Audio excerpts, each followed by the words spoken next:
Okay, so check this out. From gunpoint robberies to brutal stabbings, blistering diss tracks to social media showdowns, these two rap heavyweights, 50 Cent and Ja Rule, have sparred for over 2 decades. But as the dust begins to settle and with the recent hints of reconciliation, the burning question remains: who truly destroyed who in this epic showdown? Okay, so the origins of the 50 Cent versus Ja Rule feud trace back to 1999. It was during this time that Ja Rule found himself at the center of a harrowing incident, alright? So while filming a music video, Ja Rule was robbed at gunpoint in Queens, New York. Now, what added fuel to the fire was the alleged involvement of one of 50 Cent's affiliates in the robbery. Now, 50 wasted no time in making his grievances known, claiming that Ja Rule later encountered both him and his associates at a nightclub and displayed a noticeably frosty attitude. Okay, so while Ja Rule admitted to the robbery, he denied seeing them together at the club, setting the stage for their ongoing feud. So, to exacerbate matters further, a dispute arose over the shooting of a music video for 50 Cent's single Murder for Life. Now, this dispute stemmed from 50's perception of being snubbed by Murder Inc., the record label affiliated with Ja Rule. This perceived slight led to 50 Cent's release of Life's on the Line, a diss track aimed squarely at Ja Rule and Murder Inc. Okay, so this diss track, released back in 1999, marked the official beginning of their bitter rivalry. The hip-hop world was about to witness a feud that would span decades, setting the stage for a clash of egos and lyrical battles that would captivate fans for years to come.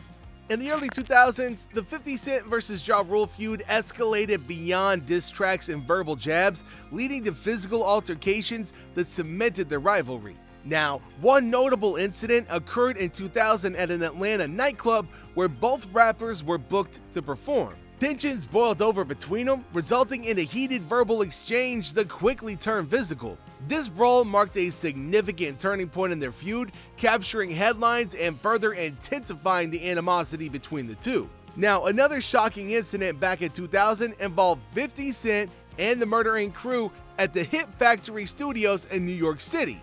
See, Ja Rule allegedly got wind of 50's presence and paid him an unwelcome visit. The confrontation turned violent, with 50 Cent being stabbed by Black Child, a rapper affiliated with Murder Inc.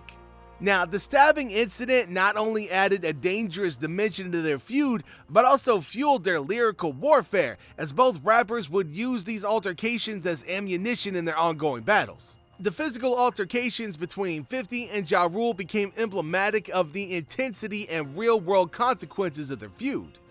Alright, let's do a deep dive into the musical battleground that defined the 50 Cent vs. Ja Rule feud, with both rappers using their lyrics as weapons. First off, there's Wanksta, released in 2002. This hit single by 50 was said to have been inspired by Ja Rule himself. The track quickly became a massive success, peaking at number 13 on the Billboard charts. Now, it not only solidified 50's status in the industry, but also sent a clear message to Ja Rule. 50 was here to stay, and he wasn't holding back. Then next up, we got the controversial alleged order of protection. Alright, so 50's credibility took a hit when Irv Goth, a key figure in Murder Inc., claimed that 50 Cent had signed an order of protection against him and Ja Rule. Now, the allegation was a serious blow to 50's street cred, but he vehemently denied it, insisting that no such order existed. But the truth eventually came to light, revealing that the order was indeed issued, but on behalf of 50 Cent by the police rather than against him. Now, it was a twist in the tale that added intrigue to their feud. But let's talk about diss tracks, right? Between 2002 and 2003, 50 and Ja Rule engaged in an epic lyrical showdown. Like, 50 Cent unleashed tracks like I Smell Pussy, Back Down, and Hail Mary. These songs didn't hold back, with Hail Mary even taking aim at Ja Rule's supposed obsession with Tupac. Now, on the other side, Ja Rule fired back with tracks like Loose Change and Guess Who Shot Ya.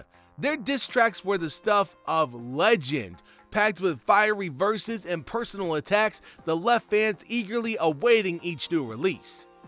As the years rolled on, the 50 Cent vs. Ja Rule feud continued to simmer with accusations and claims that added layers to their bitter rivalry.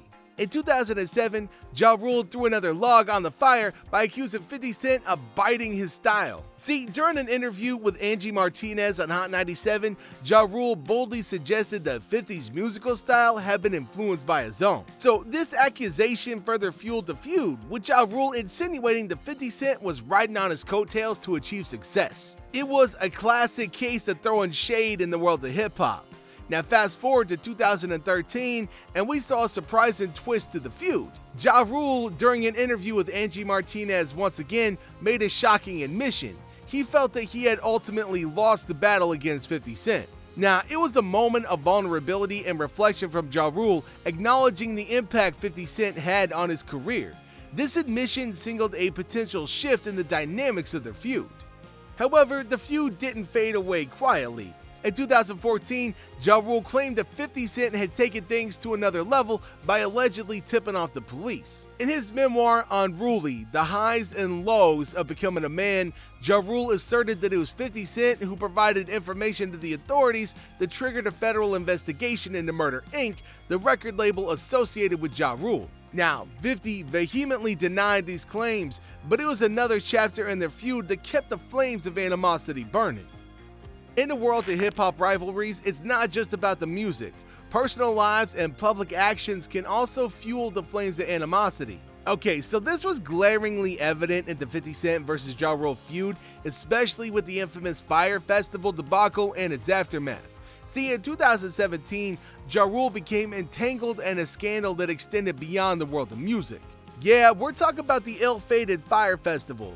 Ja Rule had co-founded this luxury music festival, which was touted as a paradise on an exotic island, but ended up as a catastrophic disaster. See, attendees arrived to find shoddy accommodations, meager food, and a lack of basic amenities.